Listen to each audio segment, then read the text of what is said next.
Assalamualaikum warahmatullahi wabarakatuh. Shalom, Om Swastiastu, Namo Buddhaya, dan salam kebajikan bagi kita semua.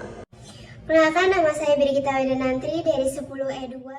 Pada video ini saya akan menjabarkan materi tentang sosialisasi dan pembentukan kepribadian dari mata pelajaran sosiologi yang dibimbing oleh Bu Ayu Wiwin. Apa itu sosialisasi? Sosialisasi adalah sebuah proses sosial di mana seorang individu mendapatkan pembentukan sikap untuk berperilaku sesuai dengan orang-orang di sekitarnya. Adapun tujuan dari sosialisasi yaitu 1. Membekali seseorang dengan keterampilan tertentu. 2. Mengembangkan kemampuan berkomunikasi secara efektif. Yang ketiga, mengendalikan fungsi-fungsi organik. Dan yang terakhir, membiasakan diri berperilaku sesuai dengan nilai-nilai yang ada di dalam masyarakat. Terdapat dua jenis sosialisasi berdasarkan bentuknya. Yang pertama ada sosialisasi primer. Proses primer merupakan proses sosialisasi yang terjadi saat kanak-kanak, di mana individu belajar nilai-nilai dasar dari keluarga sebagai agen sosialisasi utama. Contohnya seperti belajar berbicara, berjalan, bermain, dan berdoa. Yang kedua ada sosialisasi sekunder. Proses sekunder merupakan proses sosialisasi yang terjadi pada masa remaja atau dewasa, di mana individu belajar nilai-nilai spesifik dari kelompok-kelompok sosial tertentu seperti teman, sekolah, organisasi, dan sebagainya. Contoh dari sosialisasi sekunder adalah belajar berpakaian, bersikap, bermusik, dan berorganisasi. Lalu sekarang kita lanjut ke tahap-tahap sosialisasi. Pada tahap pertama ada tahap persiapan. Tahap ini sudah dimulai sejak seseorang dilahirkan. Di tahap ini seseorang akan mengenal dan menirukan orang-orang di sekitarnya.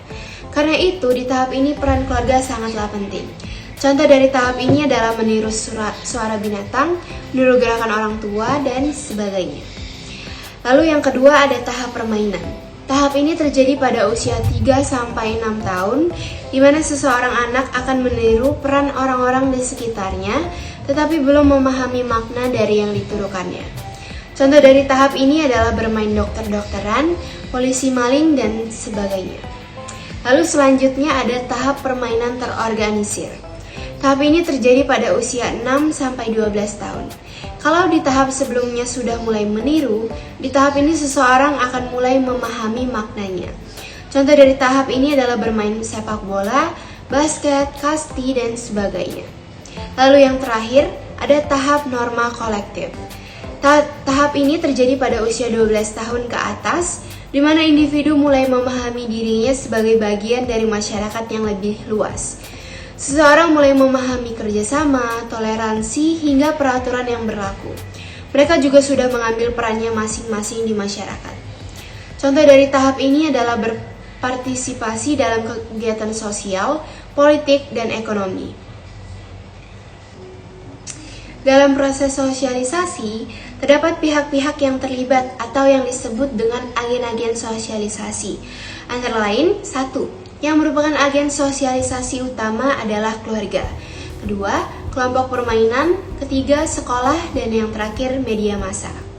Proses sosial dapat berdampak pada pembentukan kepribadian seseorang.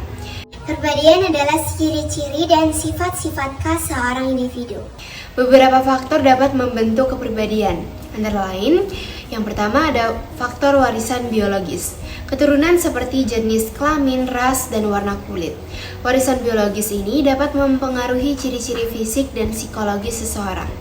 Lalu yang kedua ada lingkungan fisik, seperti iklim dan sumber daya alam. Lalu yang ketiga ada lingkungan kebudayaan, seperti agama, bahasa, seni, dan adat istiadat. Lalu yang keempat atau yang terakhir adalah lingkungan sosial, seperti keluarga, teman sebaya, sekolah, dan media massa.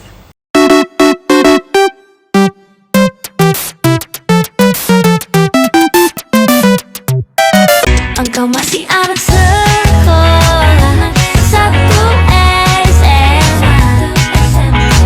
Belum tepat waktu tuh begitu begini, anak sekolah. Sekian penjelasan dari saya. Terima kasih sudah menonton sampai akhir. Semoga apa yang saya sampaikan dapat dipahami dengan baik.